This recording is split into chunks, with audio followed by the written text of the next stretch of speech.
програми што не се препорачуваат за деца под 16 години.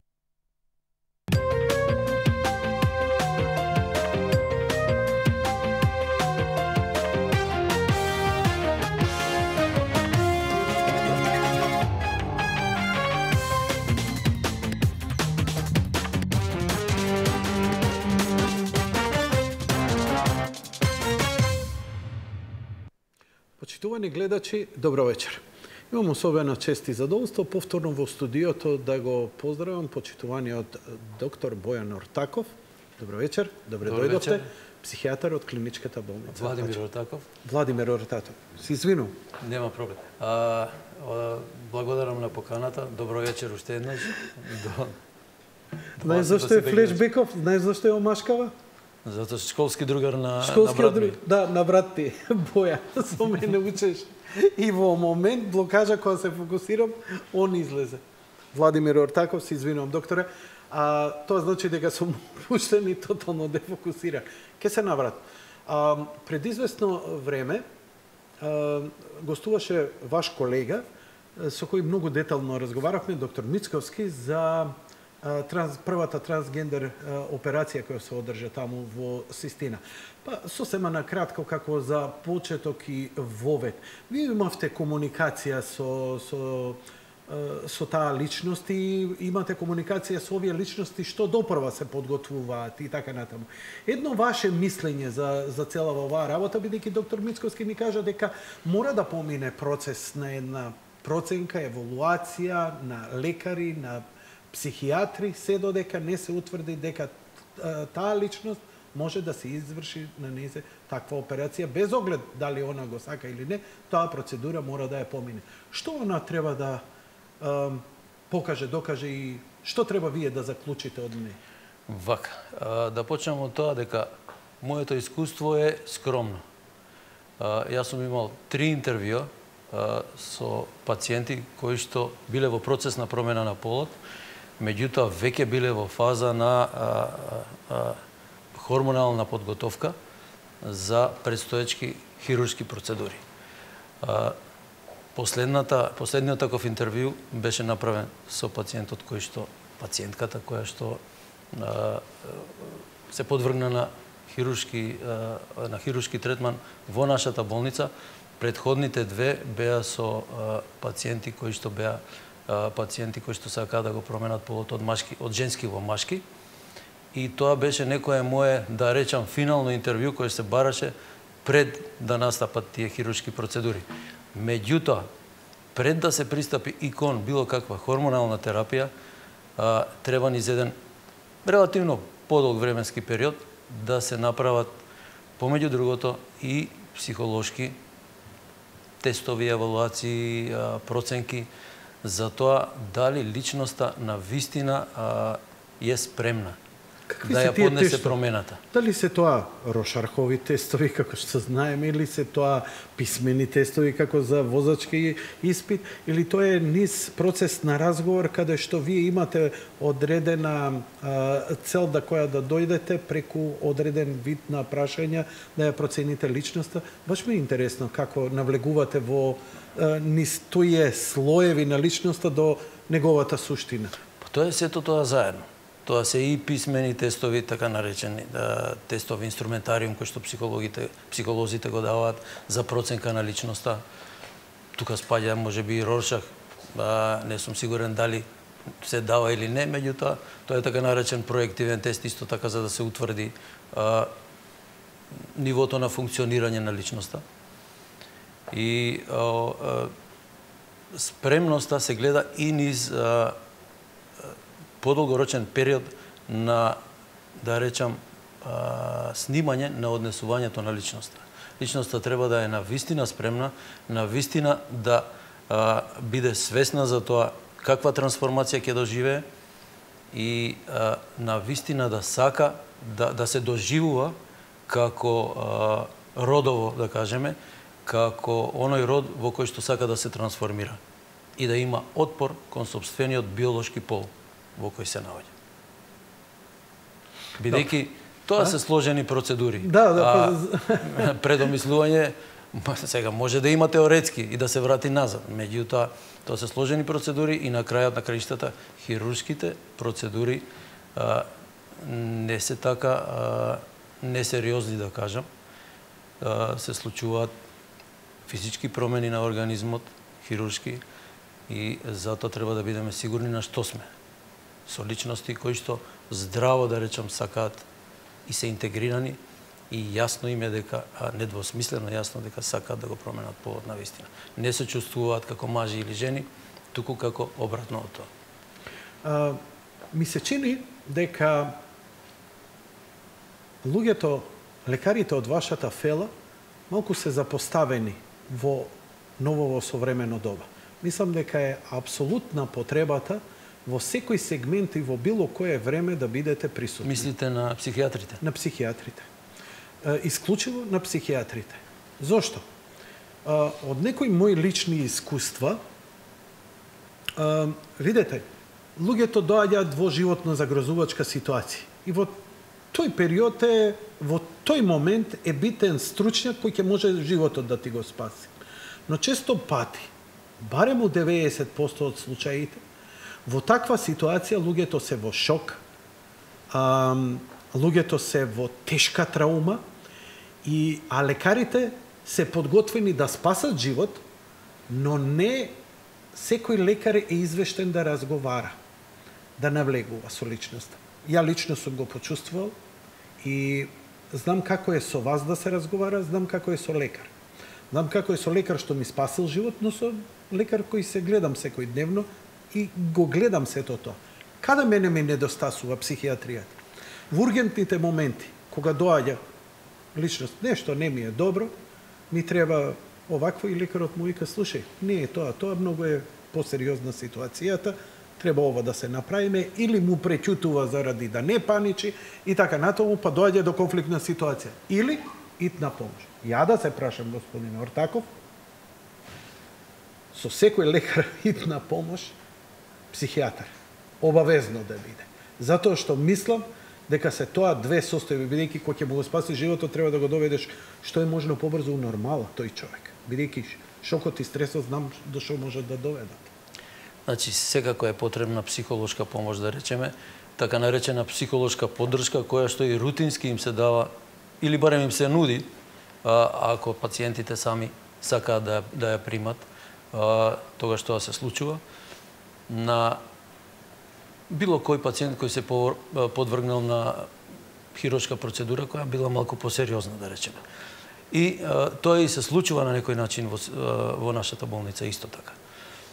Од една страна. Од друга страна, психијатрите сами по себе, со своето психијатриско образование, мислам дека имаат потреба дополнително да се остручат за она што е елементот на соопштување на состојбата која што е малку посериозна на пациентот, начинот на кој што таа се соопштува, начинот на кој што се соопштуваат лошите вести, да кажеме, бидејќи ако е само психијатарот тука присутен, може да биде дека и ги нема тие вештини, да речеме, на разговор со пациентите. Тоа е еден посебен елемент и тоа е многу битен елемент. И практично доаѓаме на полето на медицинската етика. Како разговараме со пациентите кога им ги соопштуваме сериозните или тешките диагнози, да речеме. А тука спаѓаат и разни други состојби кои што се травматични или стресогени за пациентите. Да речеме, според некои постари видувања или постари пракси, беше трендот да што помалку се каже на пациентите, ако се може, да не им се каже вистината, заради тоа да не се возбудуваат, да не се вознемируваат, да не влегуваат во уште поголеми стресови. Другата крајност е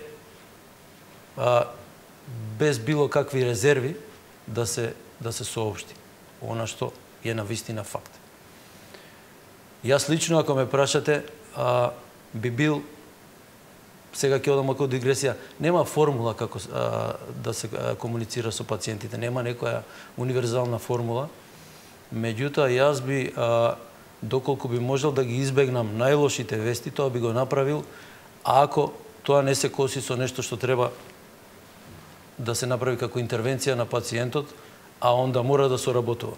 Значи, тој пред се треба да знае, ние не треба да го сметаме пациентот како само материјал за работа. Тој е човек. И пред се, значи, основно правило е разбирање, сочувство да го наречам, емпатија, кон оној што е од другата страна на нашето биро, на кому треба да му соопштиме што се случува и што сакаме да преземеме. Он треба да ја знае вистината, меѓутоа наша проценка е како ќе му ја кажеме. Многу битно е уште нешто. Има некои лекари кои што застапуваат теорија дека треба екзактно да се пристапи кон тоа, да се каже фактот и тоа е тоа. И му се остава на пациентот после тоа да ја свари таа вистина. Меѓутоа се покажало до сега дека тоа е нешто што кај нив буди револт, што кај нив на вистина го зголемува стресот и не допринесува за прифаќање на состојбата. Моите гледачи многу се бунтувале заради таквиот однос на лекарите, било каде, кога вика, доаѓа мртов ладен и вика, ти си болен од рак, ти имаш инфаркт, ти имаш уште 3 недели. И што нема никаков поговор за нивната стручност, туку само за ова. Бидејќи сега доаѓаме до она прашање. Колку лекарите треба да бидат подготвени како психијатри за оваа работа или психијатрите треба да се вклучат активно во сите овие процеси каде што треба лекарот да се викне, дојди со мене, имам пациенти и така натаму. Дали е тука еволуцијата која треба да настане?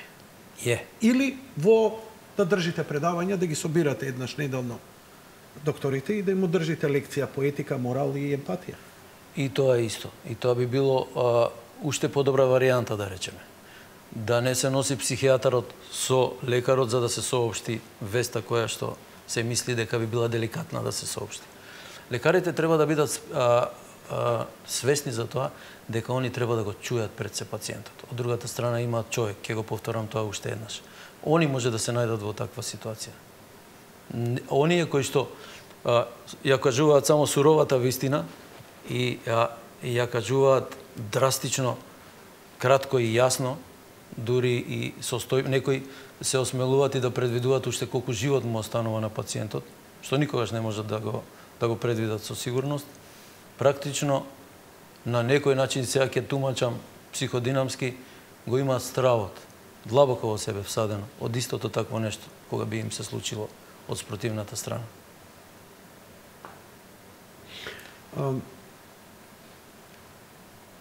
Што е најдобро решение? Ке се навраќаме на Фројд кој вика соочи се или ќе правиме мелиорација? Кој е најправилниот пристап?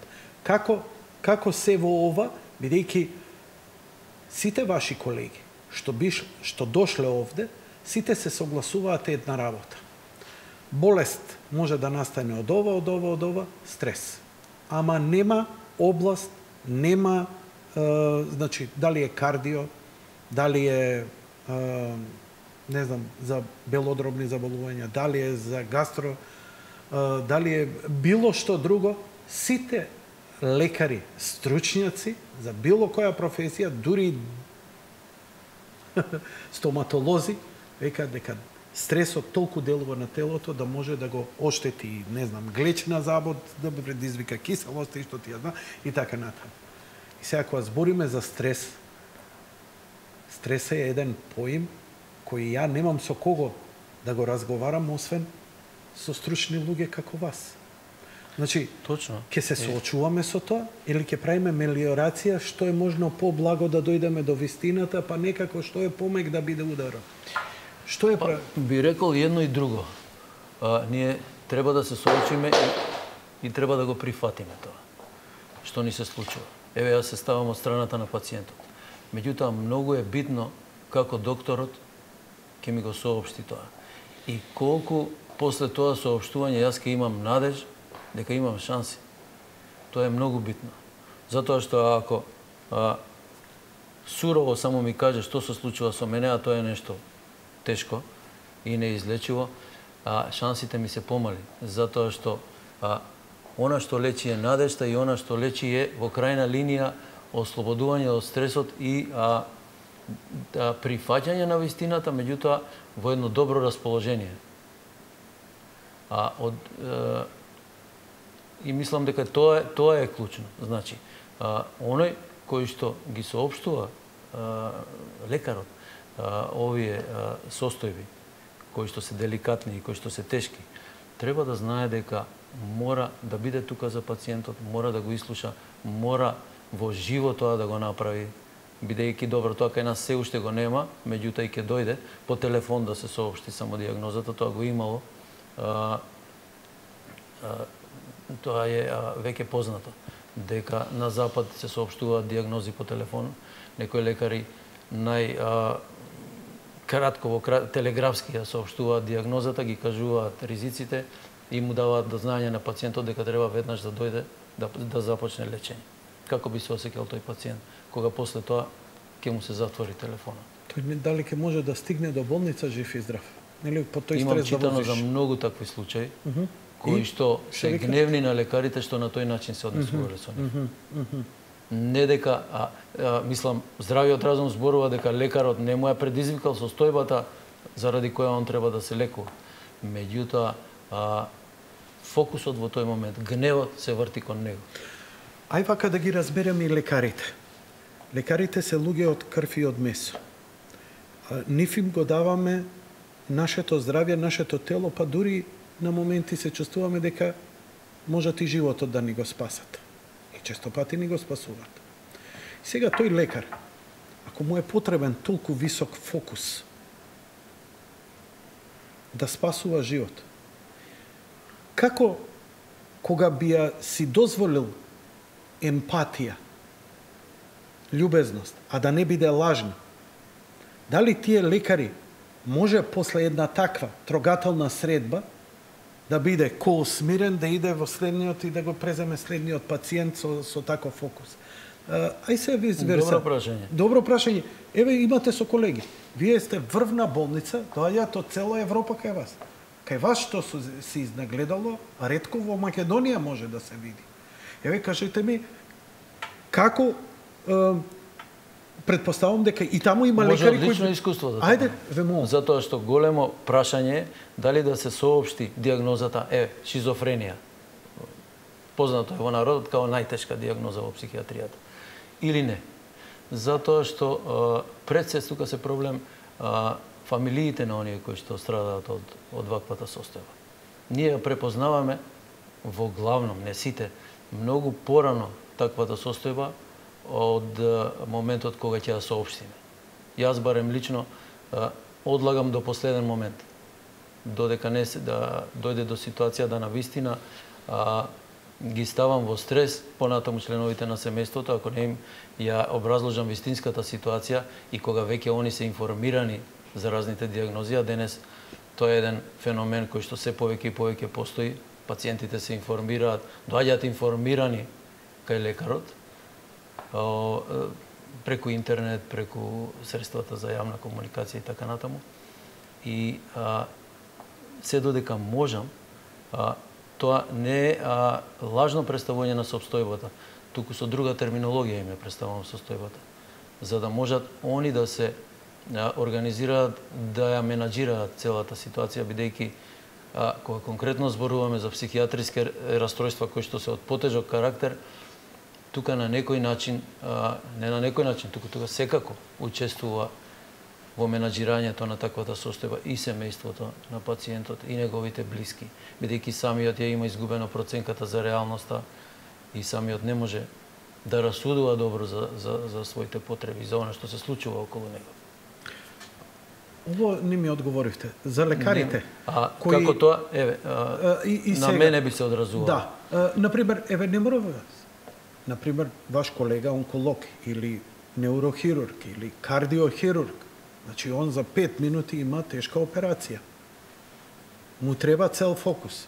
И он сега доаѓа ладно да каже, ја направи све за вашиот пациент, не ја бива работа. И сега ти треба да му се лутиш. И разбирливо е ако тоа ладно го каже така. Ама тој за 5 минути треба да се бори за нов живот.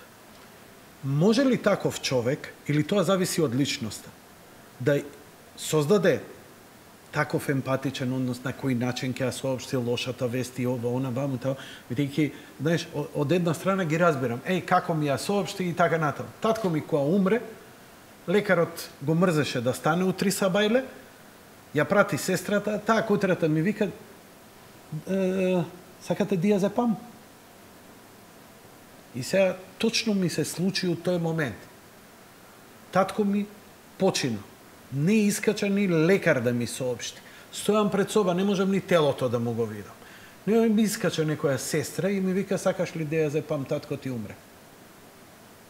И ти иде, што да ти кажам, да и направиш незе, на се, значи еден гнев. Нормално тоа е оно што го реков. Гневот се врти кон оние кои што соопштуваат. Гласниците ги убивале, она е познато во историјата.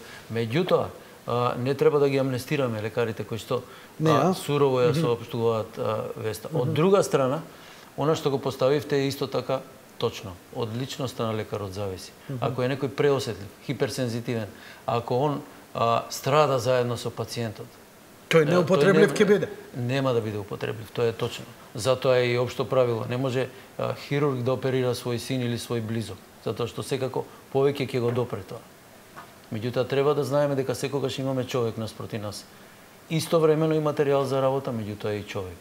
И тука треба да се направи балансот, да се ускладат тие две работи, и тоа не е лесно. Тоа е уметност, да кажеме веќе. И не само кај вас, туку и кај нас пациентите, што да очекуваме.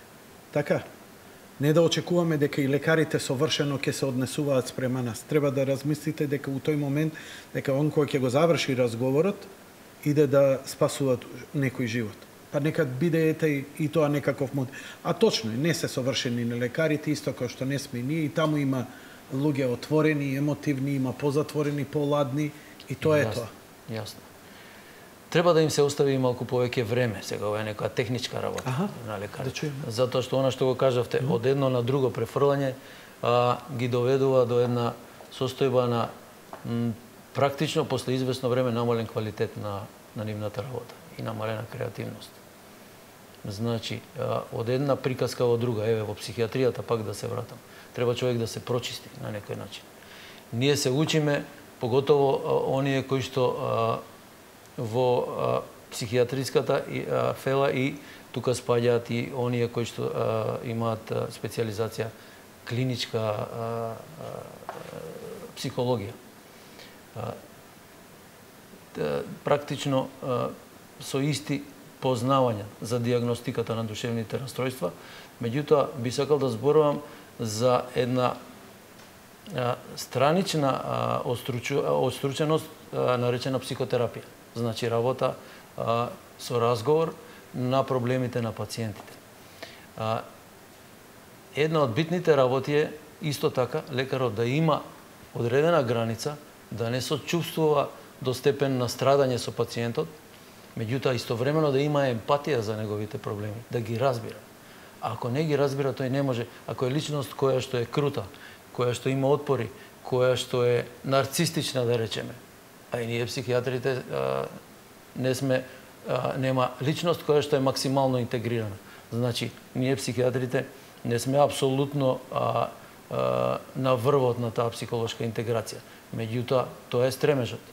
Во таа едукација, како да се однесуваш во психотерапискиот процес, каде што една од работите е битна исто така, да се имаш супервизор на собствената работа, твој колега, кој што ќе ти укаже на твоите лични фрустрации врзани за работата со пациентите. Мораме да го најдеме тој баланс. Мораме да бидеме апсолутно чисти кога ќе завршиме со едниот пациент и преоѓаме на другиот, и мораме да бидеме апсолутно прочистени од некои свој фрустрации во самата психотерапевтска процедура. Доктор Таџар, знам дека се занимава со джез и електронска музика. Свири, слуша, инструменти, купувај. И знам дека токму заради тоа и тоа што го прави, оно станува еден од врвните стручњаци како кардиохирург во светов. Доктор Маријан Димитровски вози велосипед и љубител е на црновина. Значи, ја не знам ниеден врвен лекар, а да нема некое нешто кое е исто многу го фокусирано е недопирливо до неговата професија.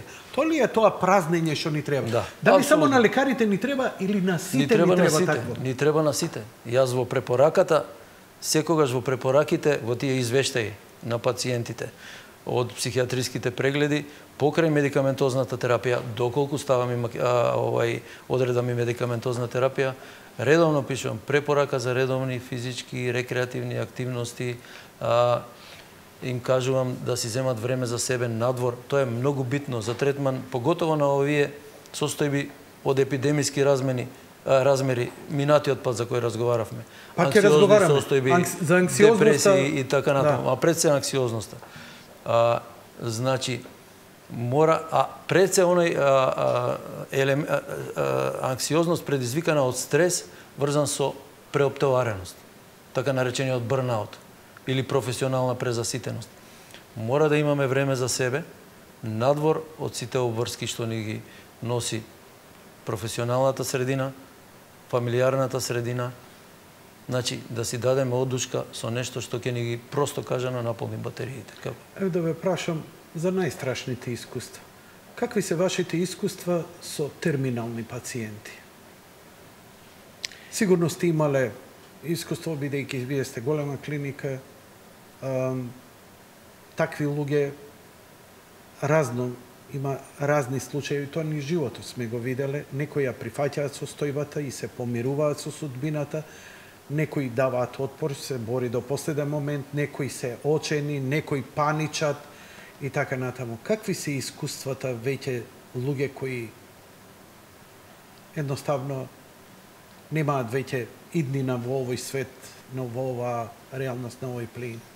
Мислите, дали да зборувам од аспект на она како јас го доживувам тоа, или како ги гледам нив како луѓе, како личности кои што... И двете. Она што го кажавте е точно. Од личноста зависи. Некои многу похрабро ја прифаќаат состојбата, некои се во страв, уплашени, фрустрирани. Меѓутоа, никој не е допрен.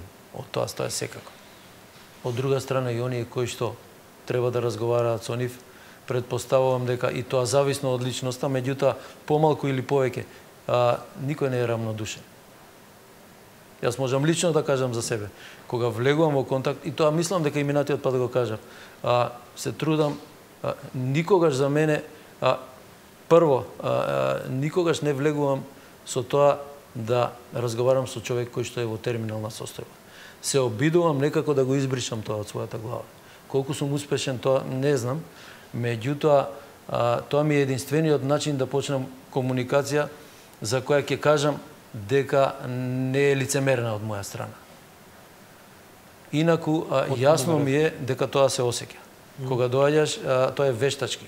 Кога се обидуваш да му помогнеш на човек, да го охрабриш, а не веруваш во тоа дека може да има барем малку надеж, барем, ако не биде терминална состојбата, ако да биде барем малку повеќе продолжена до степен да има живот во тој период, во тој простор, додека не се деси смртта. Дали е точно? Не знам дали бев јасен со ова, сакав да го... Не знам колку сте јасен, ќе ми треба да го isprocesирам ова. Затоа што е ова страшна тема, затоа што смртта е некогаш многу блиска, денови, часови, а некогаш смртта веќе чувствуваш години која ќе бидеш. Значи, тоа дава различен однос, надежта за утре ден, надежта за една минута и така натаму. Не знам како вие, не знам како име. Многу е тешко и на тие околу него. Но сум забележал една работа. Еве, например, терминално болните кои ќе дознаат дека се сериозно болни од рак, има неколку фази поминуваат. Едната фаза е на одбивање, па потоа, не знам, има неколку фази, тие дури се напишани на интернет, може да се изгуглаат, нели, да ги видите, и тогаш почнува некој процес на прифаќање на состојбата. Тоа е слично на процесот на оджалување, да речем. Меѓутоа прекинам. Не, баш ме интересира. Процесот на оджалување, например, губиток на блиска личност. Првата фаза е, фазите не се така стриктно поделени да од една се преоѓа во друга, тие и се мешаат, меѓутоа предоминирачка. Прва фаза е негирање на состојбата. Едноставно, човек не верува дека го изгубил блискиот. Треба да помине време, после тоа се јавува фаза, да речеме, на бес и лутина. И кон оној кој што е изгубен, и кон себе, грижа на совест, дали сум можел да направам нешто повеќе, што би било, кога би било. Таа е некоја фаза на нагодување, на баргенинг, што викаат. Понатаму, постапно доаѓа до прифаќањето. Меѓутоа треба време. Треба време. А пациентот која прифаќа својата состојба дека е веќе иде сигурно кон брза смрт и така натаму? Мислам дека постои некој механизам кај повеќето од тие пациенти, бидејќи сум бил во контакт, тоа ме интересира. Да не влезат таа фаза на негација на состојбата, да ја задржат подолго време, на неприфаќање на состојбата. Они прифаќаат од една страна, меѓутоа они во себе создаваат, постои еден механизам кој што е механизам кој што им создава надеж. Не е тоа дека они размислуваат за 3 часа јас ќе умрам. Ова е истовремено и предпоставка, меѓутоа е базирана на она што го знам од досегашните разговори со тие пациенти. Мада никогаш директно не сум сакал да разговарам баш за овој елемент. Ова некако меѓу редови го читам од разговорите со нив. Надежта постои до крај. Секогаш. Сите ваши лекари кои биле со пациенти, ваши, наши лекари со кои сум разговарал, кои биле со пациенти до нивното последно издишување, а биле свесни дека потешки се фазите кога ќе ја дознаеш ситуацијата, одошто самата смрт. Вика, многу ретко, вика, гледаме смртта, преминот, тај самиот збор предизвикува менување на канал. Ме разбирате, луѓето неќат ни да слушат. Јас знам, мојата сопруга сега, у овој момент, веќе го менува канал. Не сака да слуша за такви работи. Едноставно, нема капацитет да го прифати тоа. Да речеме, сакам само добри мисли, сакам ова, и тоа е во ред. Сакам да кажам дека најголемиот страв кај нас, луѓето, не е смртта, туку агонијата од смртта. Јасно. Но сите лекари ми укажуваат на тоа, вика, ваши колеги, вика, ги држал, со многу смиреност се вика последните моменти. Тоа е, вика, чудесна, еден каков спокој, вика, во најголем дел од луѓето ги опфаќа, вика. Дури надприродно. Можам да се сложам. Пред се шокот е најголем на почетокот, кога се дознава веста. После тоа луѓето си наоѓаат, според она што јас го имам како искуство, пак ќе кажам, си наоѓаат некој начин да го рационализираат она што им се случува. И тука надежта има голема улога. Последните денови е точно дека е така. Постои еден мир. Не можам да го објаснам тоа, ама така е. Што ви доаѓа на памет? Па да ви кажам, до пред кратко време ми доаѓаше на памет дека тоа е некој биолошки процес каде што човекот е заморен. Едноставно. Така мислам тоа беше поедноставниот начин на сваќање на работите. Меѓутоа, можеби, ја реков, отворен сум за све и минатиот пат. Не знаеме каде одиме, не знаеме што се случува, не знаеме што се случува со нашата душа, со духот. Можеби се случува нешто што е навистина различно од она што науката може да го измери. Не знам. Сега зборам во шифри. Отворивте религиозно прашање, но еве ќе ве прашам како лекар, научник, стручник, професионалец. Ја проучувате, вие како психијатар во суштина ја проучувате личноста? и низините слоеви, кои се обично ид, его и суперего, ако Да речеме, ги знаеме. Да. Иако е многу посложено. Дали за цево ова и личност чувствувате некоја сигурност која ќе изговорите душа? Дали можете да го бидејќи имате ли некаква научна скепса или перцепција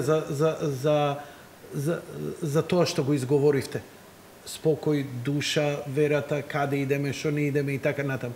Чувствувате дека во секоја личност постои нешто повеќе од она што е, значи во еден човек Апсолутно, кој разбирам. Ага. Научна скепса секако дека има. Има. Секако дека има и сега да речеме повеќето од нас, моите колеги би рекле, тоа е начин како да се сузбие стравот од смртта. Сакаме да веруваме дека има нешто после смртта. Така не се плашиме од неа.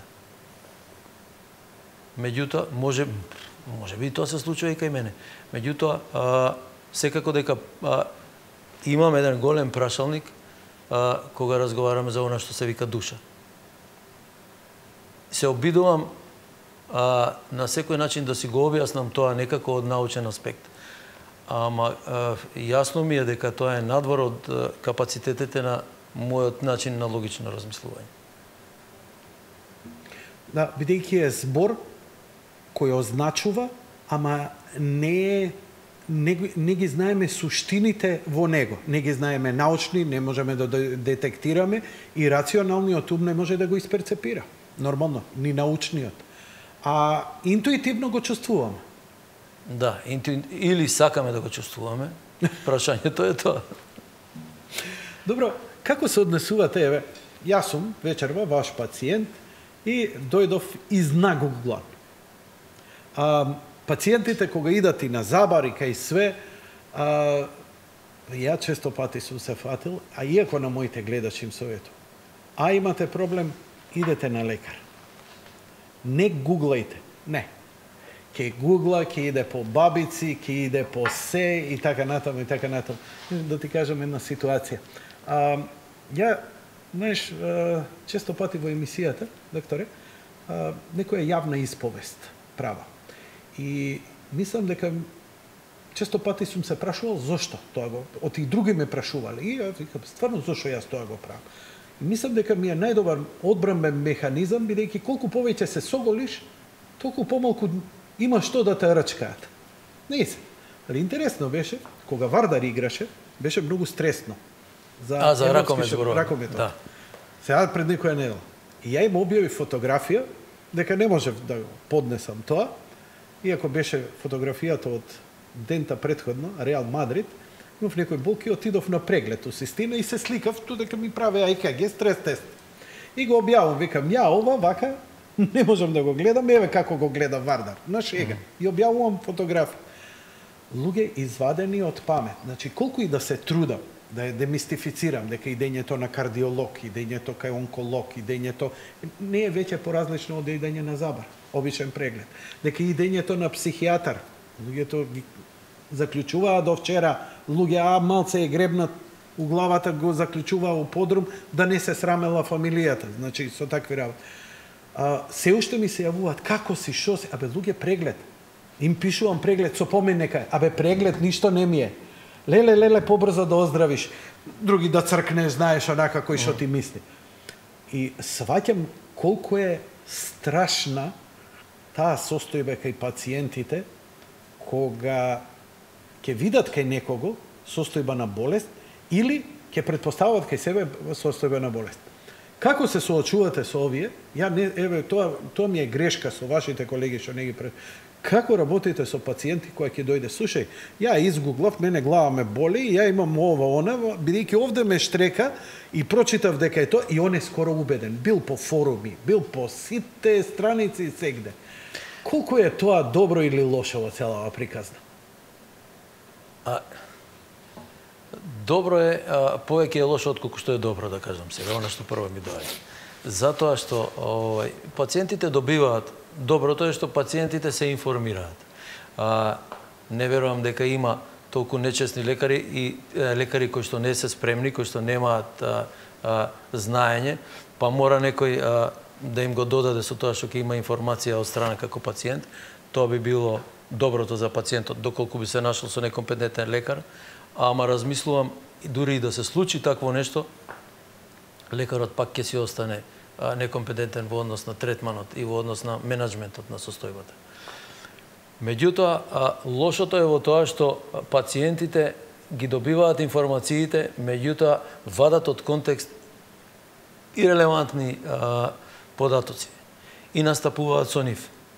Лошото за оние од оваа страна, за нас лекарите, е што мораме до препотување да се измачиме, да им одговориме на сите прашања, кои што они до детаљ ги имаат разработено, да речеме, според тоа како они ги разработиле, плюс читајќи ги форумите на кои што се јавуваат и луѓе кои што само од забава кажуваат невистини за собствените. Мада тоа се малку, меѓутоа и тоа постои. За собствените состојби или за состојбите кои што се тема на таа група која што дискутира на тој форум. Меѓутоа, факт е дека денешното време го носи тоа со себе како феномен. Сме зборувале за гугализација на пациентите помеѓу другите работи. Ама не ли предизвикува тоа да го одбегне лекарот? Аха, ќе си најдам ремедис ја за ова и после се доведува во многу опасна ситуација. Или? Најчесто не може да го избегне лекарот, бидејќи треба да се направат медицински истражувања. Он може да му се случува, он на лекарот да му, пациентот, тој или таа, на лекарот да му наложи какви медицински испитувања треба да се направат и што се треба да се види за да се дојде до некоја диагноза која они што си ја замислиле. Меѓутоа, за жал, не може сами да се оперираат, нити сами да си прават гастроскопи. Кога би можело, може би пробале. Ја извини, ме фати хистерија. Точно ова го кажеш, леле, ја истото го направив. Саботата кога играше Реал Лига на шампиони. Тоа е неделата Вардар стана шампиони. Ја добивам силни болки во грбот. Знаем дека ми е грб, ама твојот колега, кардиологот мој, Димитровски, ми рече: а имаш некаков проблем, те молам на преглед подитно, ако сакаш јас да сум ти кардиолог. Ако, вика, добиеш некоја таква грбна болка и не се прегледаш, најди си друг, вика. Ја неќем да те носам, ти си ми пријател и пациент и позната личност и така. И јас среде, таму го догледав, у Систина го догледав Реал. И идам со болка и влегувам. Што ти е, господин Јанков? Вика, ми имам болки во грбот, ово, оне. И вика, лекарка, молим те, подитно, тропоним, да ми го прегледаш. И кажате се ЕКГ. Одма и кажав и легнувам. Абе, не ја чекам ништо да ми каже. И сега ти истото, знаеш, она, арогантен, све знам, веќе со искуство, стекнато све. Ништо не сакав за болките, ми поминаа болките, си ги издржав машки, беа болки од некоја преклада, ама беа многу силни и оштри и сакав само да елиминирам, да не е срце, бидејќи кардиолозите велат, чим почувствуваш во грб, во плешка или негде предел, рефлексните болки може да бидат некако се и овде го кажеш. Ми текна токму ова едно влегуење ургентно и викам, зеви крвна слика, тропонимо, одма да ми го прави. Се наложуваат магнетни резонанци на мозок, со контрасти или без контрасти. Што се не? Спремни се пациентите, доаѓаат спремни. Вие сте приватна болница. И он има право. Доаѓам, плаќам, сакам да ми направиш магнетна резонанца. Имате ли право да го одбиете? Па и ова е добро прашање. У суштина не ги одбиваме затоа што правење на било какво диагностичко иследување не е на одмет, не е лоша работа. Меѓутоа, понекогаш мене ми се случило да одбијам пациенти кога ќе видам дека на вистина нема сврха да се прават некои испитувања, каде што нема никакво место, јасно е дека нема место за такво нешто. И сега со кого ви е полесно? Со пациент табула раза или со нагуглан пациент? Па со нешто помеѓу. Пациент кој што не мора да има познавања, меѓутоа да има разбирање да верува во докторот. Тоа е многу битно. И да ги следи неговите препораки, успехот тука највеќе шанси има да проработи. Значи, имаме пациенти, поготово во психијатрија, пациентите невротични, анксиозни, да речеме доаѓаат кај мене после посетување на, не претерувам, имало некои кои што посетиле 15-20 психијатри во рок од 2 години. Ако немаш континуитет во тој третман, немаш успех. Ги промениле сите можни медикаменти што постојат. Меѓутоа, се сведувало, да речеме, во главном на промена на медикаменти. Пробувале и со разни психотераписки методи. На крај доаѓаат систина, и тоа го нагласува. Доаѓаме во систина затоа што ова е врвна установа и знаеме дека тука ќе го најдеме лекот. Сега, нема многу шанси за успех ако после кратко време видат дека, знам дека се што е пробано не успеало, затоа што немало континуитет во самата работа.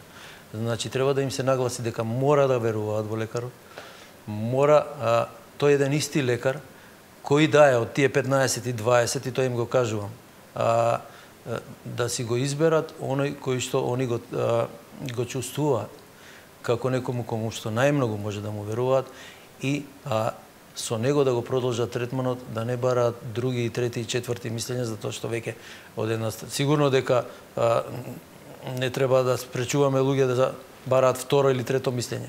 Меѓутоа овде тоа е исцрпено комплетно. Значи, треба да се продолжи со оној кој што ти ја следи состојбата. Сега зборувам чисто за психијатрија, ама тоа се аплицира и на другите. Апсолутно на се. Се согласувам. Апсолутно на се. Но доктора, ќе ве замолам за една кратка пауза и потоа идеме за нешто што страшно се случува во општество. Не знаше на светско ниво. А тоа е состојба на анксиозност, паника и страв без никаква причина.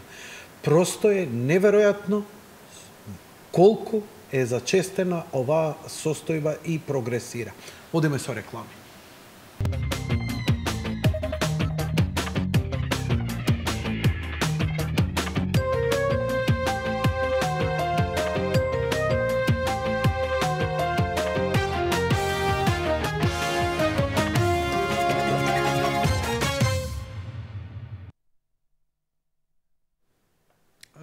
Докторе, кога разговаравме прошлиот пат за анксиозност, многу несериозно ја свати оваа работа, тоа нема везе со мене и така натаму и така натаму. Во меѓувреме, кога веќе раскажав дека повторно ќе бидете и на некој им ги препорача вака по Facebook твоето претходно гостување кај што зборевме за анксиозноста, просто е неверојатно колку луѓе почна да им се отвараат чакрите и во меѓувреме им се случи. Има една работа, само ја би сакал бидејќи уште како дете ја почувствував. Значи има разлика. Јас имав сообраќај на несреќа. Откако направив рика и ја изгубив слезината после сообраќајката. Ми треба едно 6-7 месеци, можеби година дена, бе второ-трето оделение, не можев улица да помина. И тоа е некој природен одбранбен страв од она што ми се случило бидејќи кола ме удри кога преминував улица. Но забележуваме состојби на страв и таа нормално ја надминав после известно време, што е многу природно. Мене лекарот исто ми рече, нормална состојба си. Тоа е посттравматски стрес, значи нормална состојба. И го надминуваш у живот, едноставно се залечува како и раната.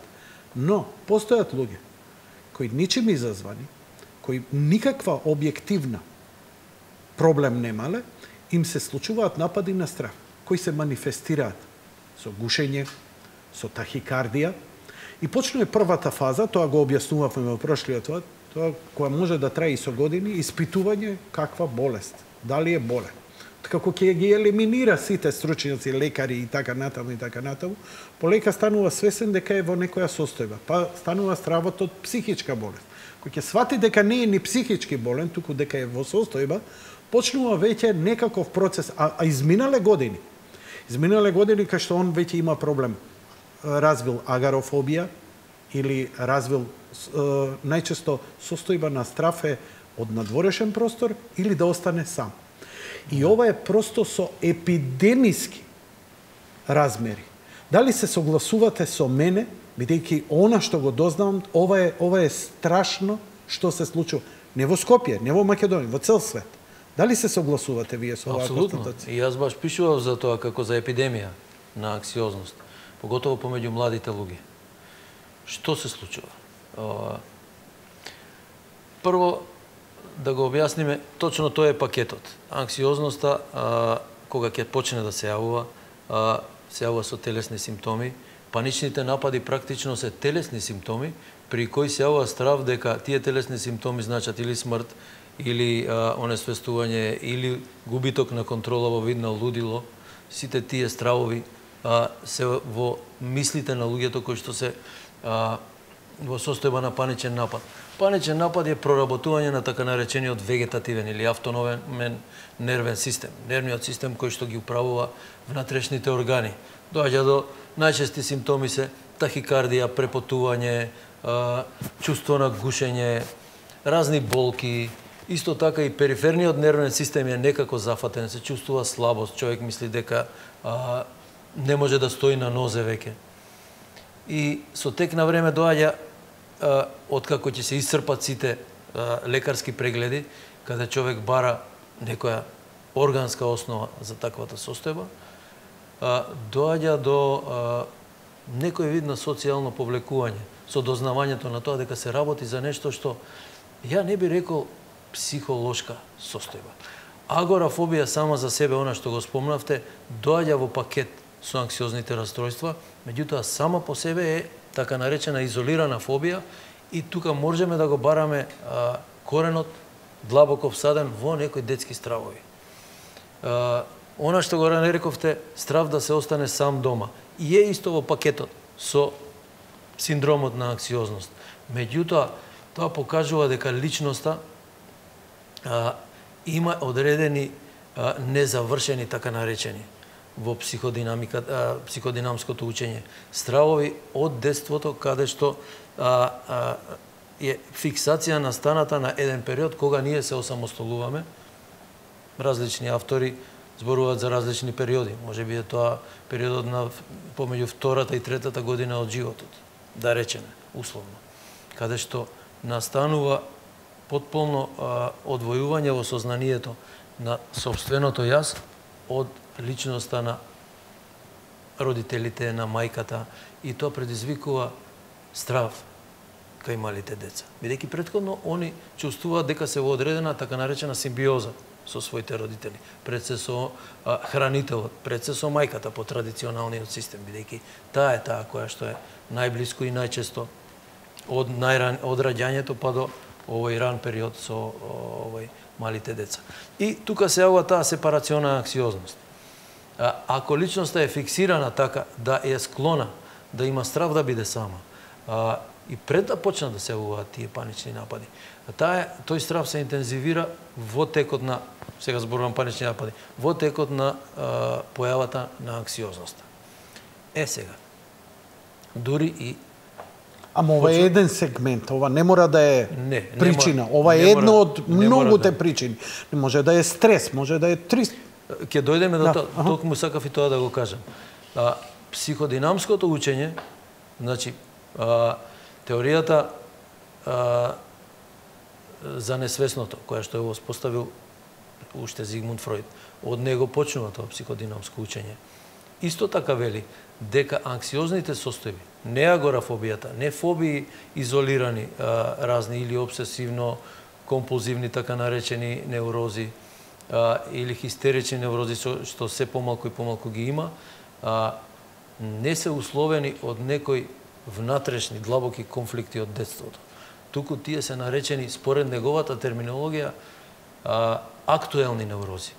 Значи, се резултат на некој стрес што се случува, тивок стрес да го наречеме, кај човек. Што може да биде стресот? Стресот може да биде од така наречен нооген тип. Сакам да бидам јасен пред аудиториумот. Тоа би значило дека зборуваме за еден период во кој што човек се презаситува, ја губи смислата. Тоа само по себе може да представува стрес. И представува. не може да се пронајде себе си. Пренатрупан со обврски, пренатрупан со задачи кои што мора да ги заврши. Се осеќа незадоволно. Тоа таложи напнатост. И тоа е тој стрес кој што кај одредени личности, бидејќи кога зборуваме сега за стресот, битни се два фактори. Стресогениот фактор надворешен, кој што го предизвикува стресот, и личноста како приемник на тој стрес. Во случајот на анксиозните расстройства, ние дури и не можеме баш да го препознаеме надворешниот стресоген фактор. Тука од пресудно значење е личноста на оној кој што развива анксиозно расстройство. Проблемот е во тоа што практично после започнувањето на манифестирање на анксиозните симптоми, анксиозност персе, да речеме, или како општа загриженост, исчекувачка, антиципаторна анксиозност, или реакции на најбеззначајни надворешни стимули, пренагласени реакции, сепнувачки реакции, што и во вообичаениот стрес синдром се јавуваат, и паничните напади, кои што се надградба на ова, кога максимално проработува вегетативниот нервен систем, практично почнуваат како да се откочува, како да се алтерира, така и се објаснува тоа, вегетативниот нервен систем или некој центар кој што го контролира во мозокот. Имаш контрола над себе, губиш. Не зборуваме за свесна контрола. Тоа не може свесно да се контролира. Тоа е стравот. Веќе немам контрола над нешто се случува со мене, ама немам контрола. Така они го доживуваат сето тоа. Значи практично они го доживуваат така. Практично имаме состојба на страв каде што или мозокот, популарно да се изразам, дава импулс за реакција на страв на организмот каде што немаме реална опасност. Кога сме во реална опасност, ние ги имаме истите тие симптоми. Нормално кога е човек во состојба, во загрозувачка состојба некоја од надворешен фактор, организмот е спремен на борба или на бегство. Срцето чука посилно, мускулатурата е спремна во одредени моменти и никаков ништо животно загрозувачко од надвор немаш. Во случаите на немаш ни болест внатрешна никаква која би предизвикала тоа. Едноставно се случува нешто што вегетативните центри, центрите на овој вегетативен нервен систем, кои што го контролираат, се откочуваат, се пренадразнуваат. И тука се лачат и адреналинот, на подолги патеки се лачи и кортизолот, меѓутоа тоа е во доменот на состојбите на пролонгиран стрес. За анксиозноста кога зборувавме, за да не ја изгубиме онаа почетна позиција, епидемиски размери точно има. На што се должи тоа? Јас си го објаснувам некако на ова ново време, кое што носи со себе технолошки напредок, кое што носи со себе еден друг вид на комуникација кај младите луѓе, се почесто се врзани за интернет, се почесто се врзани, не се упатени кон природна комуникација со своите врсници, се поретко одат во природа, едноставно, не дека единствено она што го носи современата технологија, тоа го предизвикува, меѓутоа, исто така, брзината со која што ние добиваме мноштво на информации кои што воопшто не ни се ни потребни. Се губиме во информации. Претрупаноста на информации исто така според мене доведува до еден стрес кој што предизвикува анксиозност. На човек му треба празнење, на човек му треба релаксација, му треба контакт со природа. Природата е она што го празни внатрешниот електрицитет, кој што инаку се празни преку панични атаки, преку панични напади.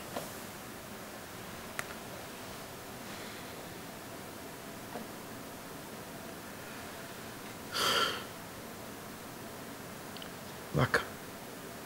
Тие луѓе можат да ја надминат состојбата, но познавам луѓе кои таа состојба ја задржуваат и со децени и не можат да излезат од затворениот круг. Паничниот напад кој ќе се случи, проблемот е како да се пресече. Ако добро ве паметам, прошлиот пат ми рековте, вака, што ти сметаш дека е паничен напад? Ја ви реков, еве да речеме, тахикардијата.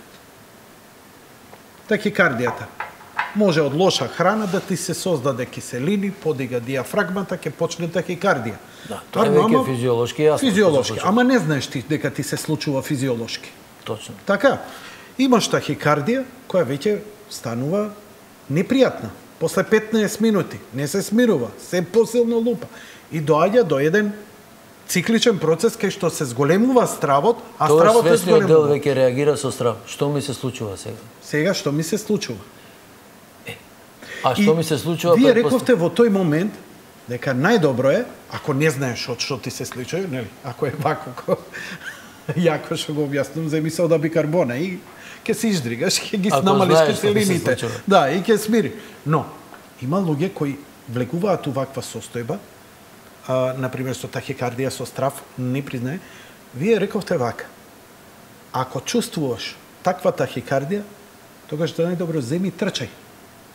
Значи, доведи се, ако добро ве разбрав, да се доведе во ситуација која предизвикува токму таква состојба. Ако добро ве разбрав, значи на човек ако му е нешто страв и му лупа срце, земи трчај или вежбај како исто кардио вежба кога имаш. И у тој момент ќе се надмине стравот.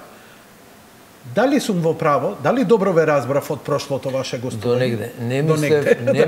Не мислев да се дополнително да се оптеретува човек со вежби кои што бија зголемиле таа тахикардија или бија одржале. Добро. Туку да си даде ментална наредба да ја појача таа тахикардија. Значи, ова е нешто друго, значи не зборав за така наречена парадоксна интенција. Значи, добро.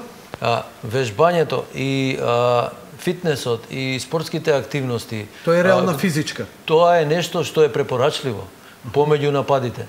И во нападите ако може. Меѓутоа, не верувам дека во паничен напад, кој што е интензивен паничен напад, кај што човек е практично свеста му се губи до се стеснува, така. Се стеснува до толку да он мисли дека умира. Не може да он може да презема и такви активности со вежба постепено.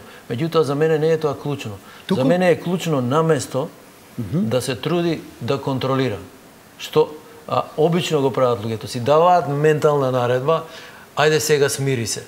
Биди смирен, се е окей со тебе, значи зборуваме за оние кои што веќе ги поминале сите кардиолози, гастролози, гастроскопи, екагиња и сите истражувања на мозокот со магнетни резонанци. Сето тоа се случува пред да се уверат дека навистина имаат панични напади. Не сите, повеќето.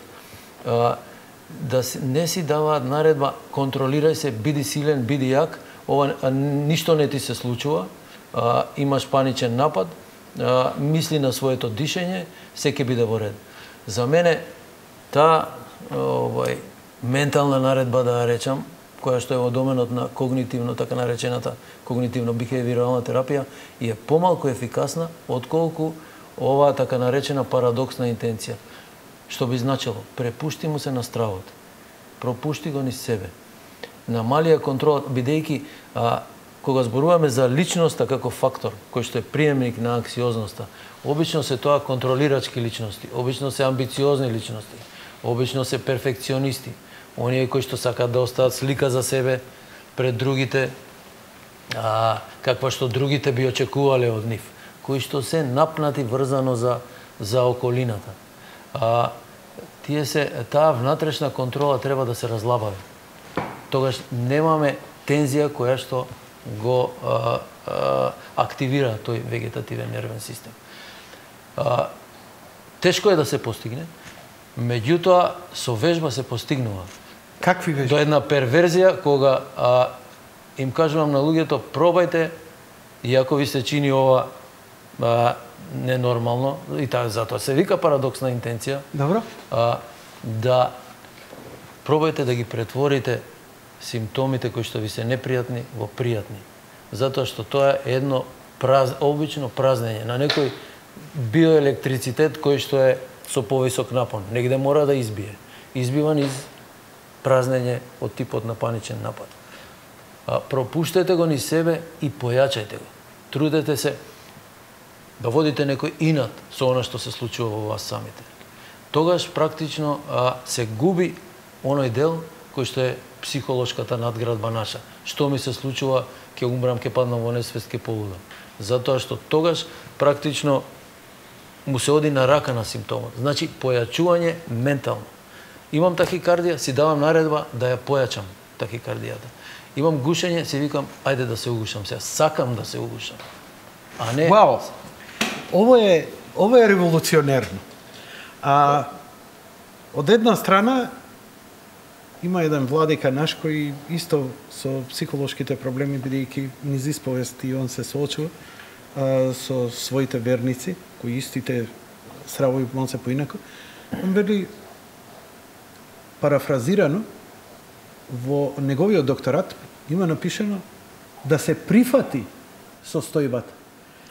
Ние, значи, вие го велите тоа што еве и духовникот црква исто го има напишано во докторат, ќе ви го дадам докторатот да го прочитате. Значи, предпоставувам сега умот, кога доаѓаш у некоја состојба на тахикардија и гледаш прво апче за смирување, апче за прекинување на тахикардијата, сода бикарбона да земам, паника, врати ме назад дома, ало мужу, врати се дома, жено, не ме оставај сам, дај некое друштво, ова, она, паника ми е, добивам алергиски напад. Не, прифаќање. Thank you very much. И препушти се. Уживај у тоа. Затоа што не можеш да контролираш секако. Не можеш да го контролираш. Ако ти дошол судниот момент, тогаш дошол и готово. Еве сега да ти кажам. Присуствував на една ситуација, пријател мој во една тешка тахикардија и ме повика. И дојдов да го смирам, дојде и брза помош. Лекарот. Стар, искусен. Ова пред 30 години. И му вика, ништо не ти е. Ама ја ова, она, ваму и таму. Што ти е, му вика. И сега седиме тука сите вознемирени. Стварно состојбата беше таква, значи му го гледав, кога дојдов пријателот да ме повика панично, дојди, од ништо така, гледал телевизија, значи мислев дека срцето ќе му излезе. Како една огромна кеса му оваква. И мислеше дека ќе умре. Значи не ти е. И сега му вика овој лекаров од брза помош. Леле, цела филозофија. Слушај ме добро, бидејќи ова и не гледачи кој искуство. И му вика вака. И што ти беше? Ама мене срцето ми лупаше. Зошто? Па не знам. Зошто? Па што си мислеше? Па што ти беше? Страв. Страв од што? Па не знам. Изговори му вика. Страв од што? Па дека ќе умрам. Па ако ти дошло време за умирање, се what? Штама 2 минути. Ама знаеш како? Соба со 6-7 души. Сестра, шоферот, лекарот и ние тројца, четворица што му дојдовме на пријател. Штама, си стана, си излезе, ние чутевме уште пола сат, не му се повтори на човекот. А претходно имал такви проблеми и друг пат. Не му се повтори. Значи, мислам дека он у тој момент свати дека чекај, па ако треба да умрам, со what? Да, тоа е вежбата. Нема да се случи да умре, сигурно. Да, нема да, нели, ама веќе ако чекај, значи потполно прифаќање на состојбата. Но велите, ај сега вас да ве разберам. Нема секој такви, има различни кои се анксиозности. Значи велите вака, бидејќи вегетативниот систем не можеме да го контролираме. И одеднаш чувствуваме дека прави нешто што е надвор од контрола и надвор од состојбата, бидејќи нели да ги имаш тие симптоми кога си во шума сам и видиш волк, природно е. Yes. Така, тоа е природна анксиозност, имало од неприродната и сега. Значи, у оној момент кога ако ти почнеш да ја контролираш, не можеш. Доаѓа до фрустрација, уште поголем страф, еден затворен луп од кој не може да излезе. Тоа се синџирите на кои со ракетна брзина се случуваат, не еден по друг, меѓутоа треба да се пресече некаде на почетокот. Значи, пресечувањето е во моментот кога јас се обидувам на тој вегетативен систем, што, например, na nekoga kako, ajde da kažeme, se guši, Како му да е, лупа некој срце и симптом. така натаму, едноставно, и јас му викам, гуши, као да гњурам.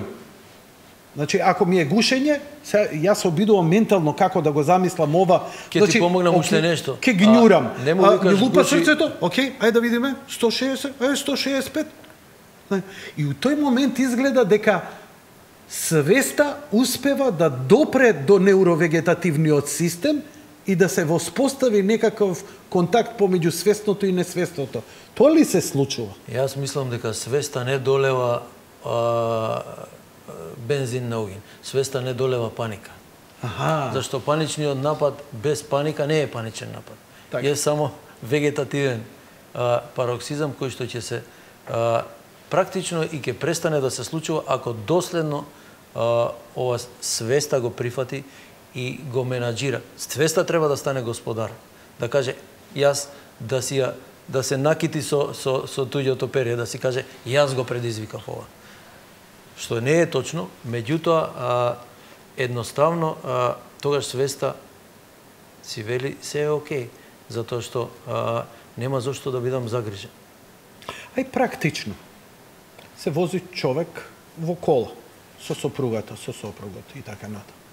Доаѓа до паничен напад, враќај се дома, не можам да издржам. И тоа е веќе отпор. Состојбата ќе биде лоша уште цела вечер и за него, и за неа, и така натаму, и така натаму.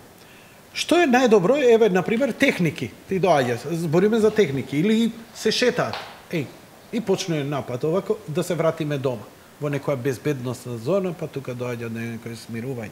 Или сам останува дома и брзо се јавува, доаѓа до паничен напад, брзо се јавува, врати се назад, па кој ќе се врати некој и така натаму. Значи, што во таа состојба, како техника да си каже, окей, сега се препуштам.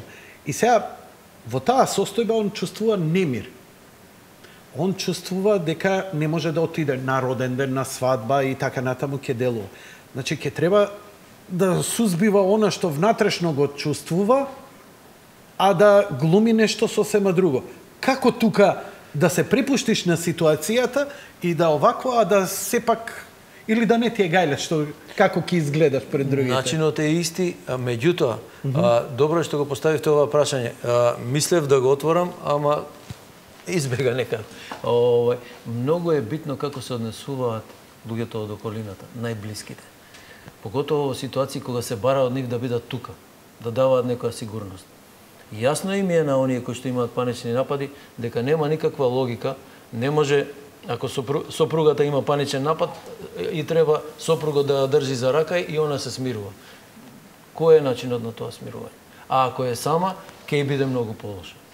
Значи да не навреглуваме во некои други сфери. Тогаш е свеста.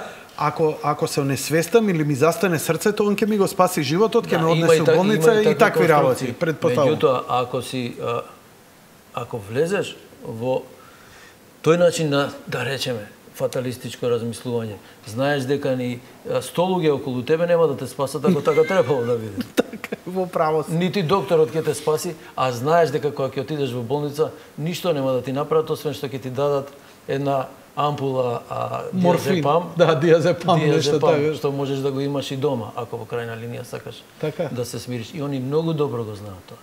Луѓето кои што го имаат тој проблем. Меѓутоа, некои од нив упорно бараат да бидат блиску до болници, кога одат, тешко се одлучуваат да одат негде подалеку од безбедното место од станот. Па и ако одат, калкулираат каде и како ќе има амбуланти, има и такви случаи. Меѓутоа, најчестиот дел од луѓето го надминуваат со тоа што нема никаква сигурна гаранција дека нема да им се појави пак, али они знаат да си го менаџираат кога ќе се појави пак. Така. Значи таа состојба со мојот пријател што се случи, значи таа состојба, јако викам, не му се повтори, во смисла не му се повтори да не вика, да вика брза помош, да не вика нас да го држиме за рака.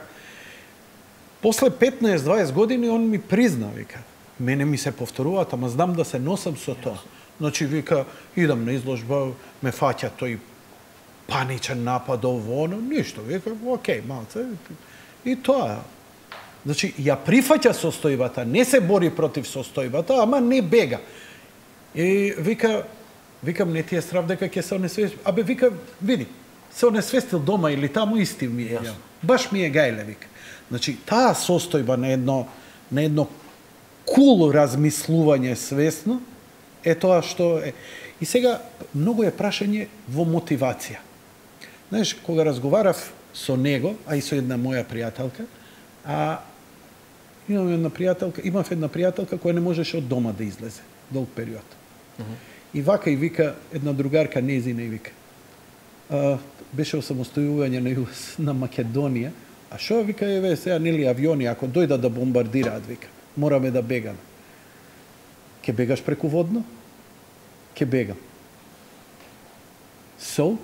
Значи можеш да излезеш. Апсолутно. Прашање е како ќе се мотивираш ти во таа ситуација. Во реална опасност. Вака ќе се мотивира.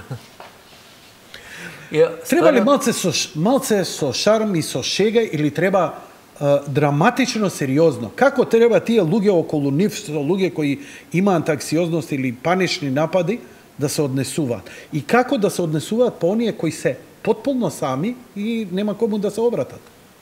Еве, например, луѓето околу тие што имаат панични напади, како треба да се однесуваат? Ајбе, доста, не ме гњави. Хуморот е апсолутно. Не ме гњави, меѓутоа треба да бидат индиферентни, да бидат кул, што се вика.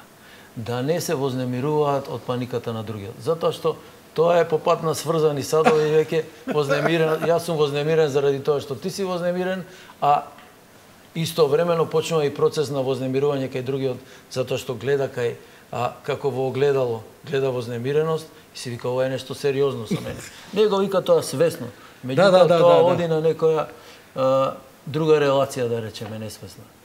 И рецептот е да им се остави што повеќе простор сами да се борат со тоа, со анксиозноста на луѓето. И јас ги терам да вежбаат овака, да речеме, имаме личност која што не сака да биде само. Не може. Може, меѓутоа не сака да биде само дома. Велам, ти мораш да го направиш чекорот. Никој за тебе тоа не може да го направи. Бидејќи не сакаш да бидеш сама дома, ти ќе вежбаш да бидеш сама дома, намерно, ќе наоѓаш ситуации, ќе ги бркаш другите од дома. Прво ме гледаат џашено. Како можам ја тоа да го направам? Јас сакам да се ослободам од анксиозноста, ти ми кажуваш дека јас треба да ја набијам анксиозноста. Да ја предизвикам. Тоа е единствениот начин. Ќе видиш дека не е ова Фројд соочување со проблемот? На некој начин? На некој начин, меѓутоа Фројд е психодинамика. Фројд е откривање на несвесното, што повеќе навлегување на несвесното, во несвесното на сметка на што повеќе добивање територија на свесноста на сметка на несвесното. Значи, разоткривање на некои несвесни внатрешни конфликти преку така наречен процес на слободни асоциации, кој што он ги добивал најчесто со ништата на своите пациенти.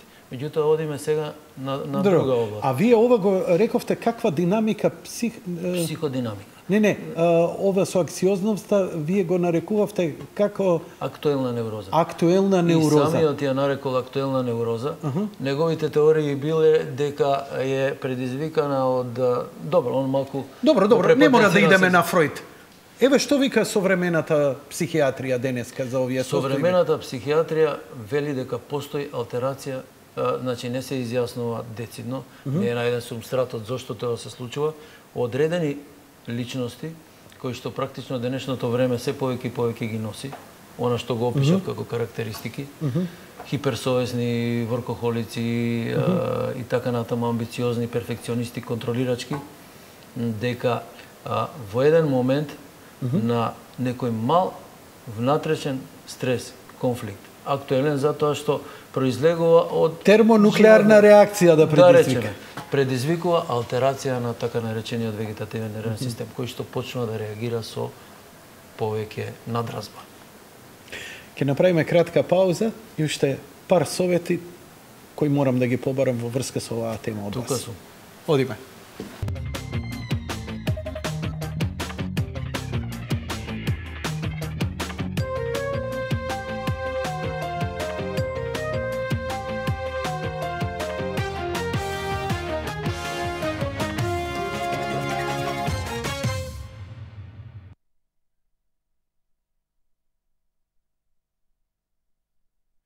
Докторе, дали на ваквите пациенти, кои не би ги нарекол дури ни пациенти, значи луѓе со состојби, кои бараат помош кај вас, најчесто бараат некој волшебно апче. Рековте дека таква работа не постои, иако времено може некоја да ја прикрие. Го употребуваме паралелно со ова што е психотераписки дел, разговори така на. Имаше еден клип на Facebook, вика нема подобар антидепресив од ова. И сцена 15 минути идење низ патека, низ шума. Една пријатен амбиент, убав, чист воздух и така на. И тоа е навистина така. Апсолутно. Што го рековте вие. Природа, да. Прошетка низ природа, низ шума е празнење на вишокот на тој електрицитет во нервниот систем. Јас што го викам биоелектрицитет. Биоелектрицитет, одлично, одлично. И сега кажете ми, луѓето често пати посегнуваат кон медитации, посегнуваат кон вакви работи, што е добро. И се вртат повеќе, станува некоја свесност, па и кон здрава храна. Што е тука што може да помогне? Например, вашиот колега, доктор Димитровски, кардиологот, направи вистински бум, кога овдека објави дека пола литор, па барем на ден, и мене ме убедуваше, и ме убеди, кој сум заколнат антиалкохоличар, не поднесувам алкохол, ме натера да пијам чаша вино на ден, затоа што тоа е добро за нервниот систем, за крвните садови, се извинувам. Апсолутно се слагам со тоа. Значи, умерена количина на... Умерена количина, апсолутно. Ако е неумерена, веќе отидов... Да ги смириме сега колегите преска што им рече дека пиењето алкохол меѓу мажи е латентна хомосексуалност. Не го рекол. Ке ги умрав. Тоа беше оф рекорд и Не, оф рекорд. Али фала ти, ке ги јадам наредни, додека сум тук у телевизија, душе ке ми... Шега на страна. Кажете ми, има една работа која е доста популарна и која доста се препорачува како универзален лек, се повеќе е актуелна, кај нас се легализира и производството почна, тоа е маслото од канабис. Често пати го препорачуваат за против болки, борба против канцер, но велат дека делува смирувачки, делува антидепресивно. Имате ли некакви искуства и сознанија во врска со маслото од канабис? Имам некакви, не се големи, меѓутоа со она масло од канабис, со оној тип, има неколку проценти, мислам различна концентрација, кои што не се без ТХЦ, така наречено, кои што тие со ТХЦ се за некои диагнози за кои што треба само, за кои што мора да се има рецепт. Не се сеќавам, беа 4 диагнози, имавме презентација за тоа пред неколку месеци, кога излезе кај нас во Македонија, за што би можело да се користи и да не должам оние што се со ТХЦ, што би значило дека ја имаат она седативна супстанца на канабисот, се користат за само одредени диагнози, за тоа е дозволено. Меѓутоа, ниедна од тие 4 диагнози за кои што се користи маслото од канабис со ТХЦ не е психијатриска диагноза. Значи, практично останува да видиме колку во третманот на анксиозноста овие масла со без ТХЦ имаат ефект. Од некои пациенти кои што доаѓале и ги користеле, гледам дека не се незадоволни, баш обратно, и во комбинација со антидепресиви, оние благи антидепресиви кои што вообичаено се даваат, и има една друга работа, делуваат антихипертензивно. А што значи нискиот притисок, кој помалце... Го спуштаат повисокиот притисок, значи го регулираат на некој начин притисокот. Сега, не ме земајте како пропагатор на улјето на канабис, на маслото на канабис, се уште ги немам искуствата, нити сум во план да правам некои истражувања, меѓутоа ќе дојде еден ден кога некоја критична маса на пациенти ќе го употребува и тогаш ќе можеме да кажеме, да споредиме, да видиме што се случува. Што правиме со алкохолот? Често пати на запад, па и кај нас, тешка работа, мала плата, малтретиран си, фрустрација е голема. Имаш некоја сигурност, ама едва и крпариш крај со крај и создава една фрустрација кај луѓето. И гледам најчесто, најпопуларно е да земат, да се изнапијат. Не зборам за онесвестување, туку земање им, па малце да се заклатиш и така натаму и на тој начин. Во Англија, например, тоа радикално се прави, го забележав, луѓе кои работат во бизниси, во корпорации, кај што има стриктни кодови на однесување облека ваму, таму е многу напнато и така натаму. У петок се убиваат за викенд. Тоа го нарекувавме, бидејќи работев едно време во Центарот за зависности и имаше некои 4 типа на алкохолизам според еден познат автор од тоа време, сега не можам да се сетам на Викенд алкохолизам? Ова е викенд алкохолизам, или така наречен алфа, бета и гама беа и делта 4 вида на алкохолизам. Едниот беше алкохолизам врзан за некои внатрешни тензии, анксиозност, која што се решава како практично справување со внатрешниот стрес и со набојот негативен. Вториот тип на алкохолизам беше така наречен обичаен алкохолизам, што го имаме традиционално кај нас.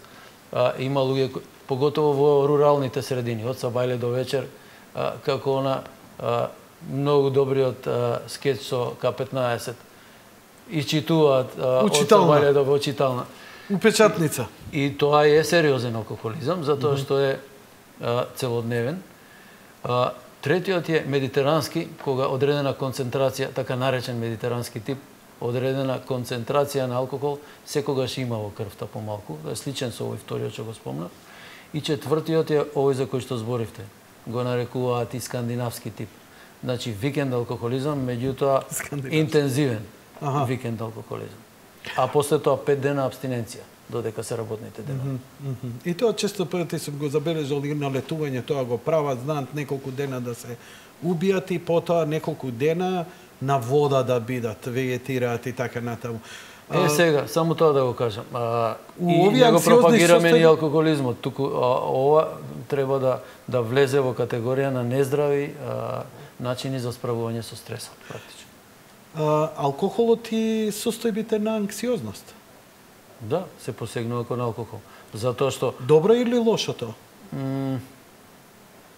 Не е добро. Умереноста е добро. Значи, чашата вино која што ви ја спомнале, која што ви ја спомнал доктор Димитровски, е окей. Затоа што е антиоксиданс, за алкохолот се вели, сега треба да бидам внимателен што ќе го кажам ова, меѓутоа и е со некои истражување покажано дека е најдобар психостабилизатор. Меѓутоа, луѓето многу ретко знаат умерено да го зема. Значи тоа ако се зема како лек една чаша, 3 пати по една да речеме, или 2 пати по една. Затоа најдолговечните луѓе кои сум ги познавал, цел живот пиеле чашка ракија, ама никогаш повеќе од тоа. Значи, ги знам дури на гладно станува од сабајле, прво чашка ракија и сум ги мислел не се нормални. Ама никогаш повеќе од тоа. Ама никогаш повеќе од тоа, да. Да. И, значи, умереноста на тоа предизвикува и некоја состојба која организмот може да ја поднесе без стрес, а да делува позитивно на него. Веќе на тоа, ти само мислиш дека добро правиш, а уствари... После тоа правиш штета на организмот. Тоа исто и како со медикаментите. До одредена концентрација, тоа е во фармакологијата, на сите предавања ни го кажува туку речи на секој од нив. Лековите се лекови во одредена концентрација, после тоа се токсин, после тоа се отрови, практично се штетни за организмот. Значи, на таа концентрација, кога велам после тоа. Истото и со алкохолот. Сега него исто пропагирам како лек, меѓутоа фактот е дека ако може некој да го одржи на толку умерено ниво конзумирањето на алкохол, тогаш нема зошто да не... Пред да го поставам и последното прашање, дали сте нашле или наслутиле некои заеднички имена, бидејќи не ја знаеме причината за анксиозност и најверојатно никогаш нема да биде една. Но дали има некаков заеднички именител кој полека ви се открива, вака на кој сомневате? кога зборам, да речеме тоа е, не знам, шекер или некој или сол или нешто црвено месо или некој конзерванс, дали сте ја не викам дека се во ова може, бидејќи зборувате за анксиозните состојби кои што состојби. ги наоѓаме за анксиозноста во исхраната. Да, кај анксиозните луѓе наоѓате заеднички еден именител меѓу останато еве во исхраната. Дека сите анксиозни луѓе се не зошто ова се извинувам, не можам да ви го, можеби не сум толку интелигентен да го стручно парафразирам, но ќе го парафразирам вашиот колега, лекар, кој е директор беше на онкологија, кој беше овде гостин. И вика, сите заболуваат од рак, ово, на вамо и тамо, но сум забележал дека кај вегетаријанците скоро и да нема луѓе заболени од рак. Ја вика, немам никаков научен доказ за поврзаноста помеѓу канцерот и вегетаријанството, но знам дека многу не сум сретнал вегетаријанец кај мене на клиника. Да, ама тоа е друго поле. Да, ја друго немам поле. научен доказ за поврзаноста на анксиозноста со карциномот. Да. Затоа. Има ли некој заеднички именител кој сте го приметиле во анксиозноста, а да е заеднички кај сите да го препознавате во нешто? Еве, можеби и ненамерно да излегува. Предпоставувам, ни наукава општа нема, гледам кој што читам, се труди да најде некоја причина по која би можела да биде елиминирана.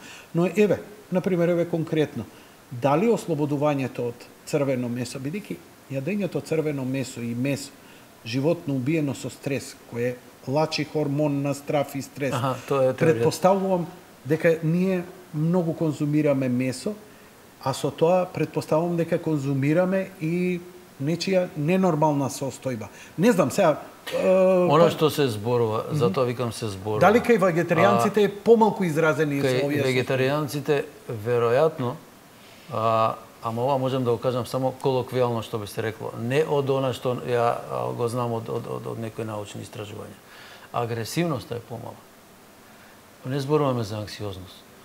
Може би, добро, агресивноста и анксиозноста имаат некоја поврзаност, меѓутоа, искрено не наоѓам заеднички именител помеѓу исхраната и анксиозноста. А црвеното месо би рекол дека би можел да кажам дека ја одржува на повисоко ниво тој потенцијал за агресивност. Инаку заедничките именители за појава на анксиозност ја ги наоѓам во срединските фактори, во факторите на личноста, во превисоките очекувања од самиот себе. Тука настануваат овие кршења, каде што после тоа започнува приказката со анксиозноста. Со храната, со исхраната не би можел да ви кажам. Дали им препорачувате на пациентите, на луѓето, на гледачите, да имаат контрола, дали се иде кај вас само кога се има симптом, бидејќи, нели, за бар редовна контрола се прави, за срце редовна, и да немаш никаков симптом, прегледуваш крвна слика. Дали е такво нешто потребно или у кој момент човек треба да одлучи да дојде кај вас, па макар да елиминира? Прво, ние прозборевме пред малку за вообичаените предрасуди врзани за психијатриската услуга. И тоа е во подобрување некој, да речеме, се повеќе се разбиваат тие предрасуди, меѓутоа многу често пациентите кога влегуваат во психијатриска ординација, тоа е како повеќе од смртна пресуда за нив. Тоа го имам видено. Како етикета некоја која што не може да избришат никогаш. Од пред 20 години, помеѓу другото, учествувам и во едно движење невладино, и точно 20 годишница имавме сега. Честито, кое е движење? Кое е невладино? Движење, тоа е невладина организација Добре дојде, која што е веќе во замирање практично, меѓутоа ова е 20 годишница од формирањето. И сите наши кампањи беа врзани за разбивање на предрасудите, врзани за менталната болест, предрасудите за од типот дека луѓе што имаат шизофренија не се опасни и непредвидливи сите и дека секогаш може да направат нешто што е премногу агресивно или деструктивно. Меѓутоа, предрасудите постојат. Оно што го кажавте вие, да не го изгубам. Значи, доаѓањето на психијатар не мора да биде редовно како преглед кај завар. Меѓутоа, може психијатар или психолог или психотерапеут многу да ни помогне во нешто што го викаме обична животна проблематика. Ми се случува нешто што не можам да го пребродам за ден, два, три. Тогаш зошто да не отидам кај некој да се советувам? На една сеанса само. Чисто советување. Не мора да биде длабинска психотерапија, нема ни да биде. Меѓутоа, нема да ми биде на штета. Секако ќе ми помогне. Ние меѓу себе, нашиот занаед го учиме на нашите проблеми и пожелно е, а тоа е практично треба да биде правило без кое се не може, секој психотерапеут, психијатар, психолог да има и свој супервизор повремено со кој што ќе своите собствени проблеми ќе ги решава. Семинар на психијатри во Њујорк у лифтовите на 50 спрат, не знам, Волдорф Асторија или што ти ја знам, заглавува лифтот со околу 3-40 огромните лифтови. Идат на семинар. 12 од нив добиваат паничен напад. Кажете ми. Тоа се само луѓе. Кажете ми. Рековте уште еднаш да го повториме, бидејќи анксиозноста е нешто што е најизразено, најчесто, а повеќе прави проблем од што е реален проблем. Рековте дека луѓето околу таквите луѓе се треба да бидат поиндиферентни, по-кул, ако ве разбрав. Оние кои што се до нив, блиски. Интересно е дека овие луѓе кои подолго ја задржуваат оваа работа, сум приметил една тенденција дека повеќе сакаат да зборат за својата состојба, одошто да слушнат некој кој ја надминал. Значи, многу тешко прифаќаат совет. Апсолутно. Значи, ја како мал, добро се сеќам каков ми беше стравот после сообраќајната несреќа, кај што имав тешка операција и така натаму. Обично кажувам дека како се надминувала таа ситуација, како мајка ми сум ја држал, па не сум ја држал со рака, па една сам, па стоела на тротоар, па ме пуштила да се овакво, па после со другарчето и некој процес сам кој што сум го надминал. Значи, приметувам кај такви луѓе, кои ќе поразговарам, они бараат само да ги слушаш, ама ништо не прифаќаат и ништо не допира од нив. Како да постои една ментална блокада. Едноставно, свесни се, рационални се, бараат помош, но никаква помош не прифаќаат. Едноставно не допира. И било кој совет, и да е најрационален и од најблизок, едноставно, да. Го има тој механизам, несомнено. Не кај сите, меѓутоа е доста распространет. И тоа е, практично тоа покажува колку луѓето не сакаат да се откажат од сопствената контрола. Тоа е пак проблемот на контролата. Има и нешто друго, што е исто проблем на контролирачките карактери, што ја го гледам во ординација, од секојдневното искуство.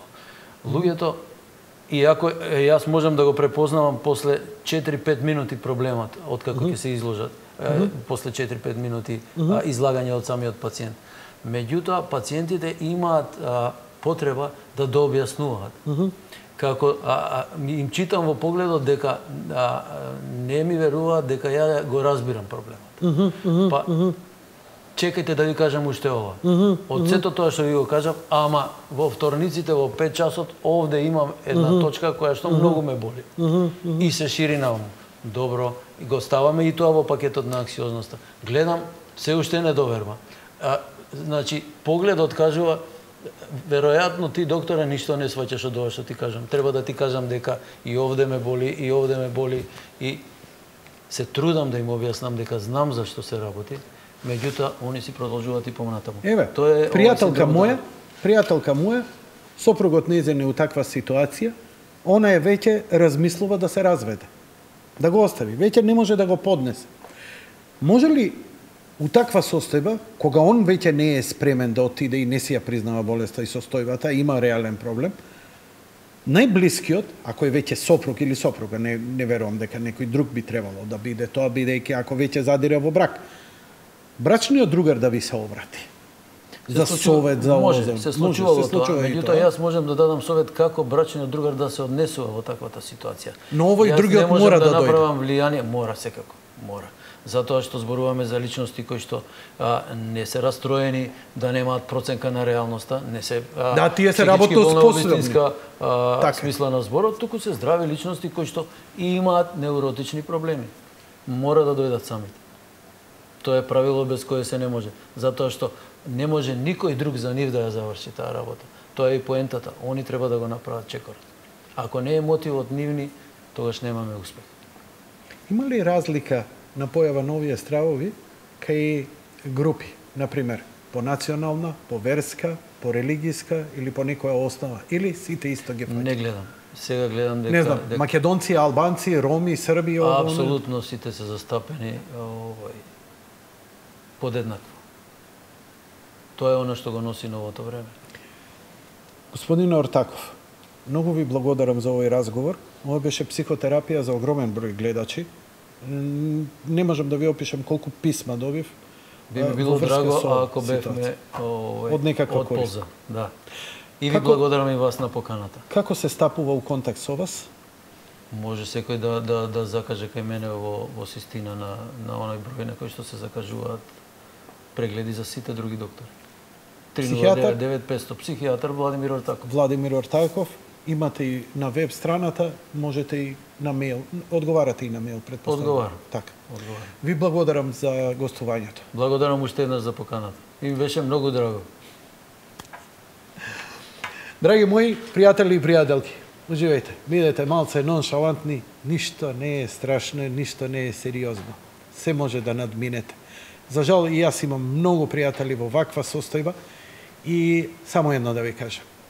Ве сваќаме сериозно, ама не сериозно се однесуваме, затоа што работата воопшто не е сериозна. Сами мора да си помогнете. Ние ништо не можеме да ви помогнеме. Океј? Јасно е? Расчистихме. За година дена, повторно господинот Ортаков ќе биде тука. Лека ноќ и пријатно.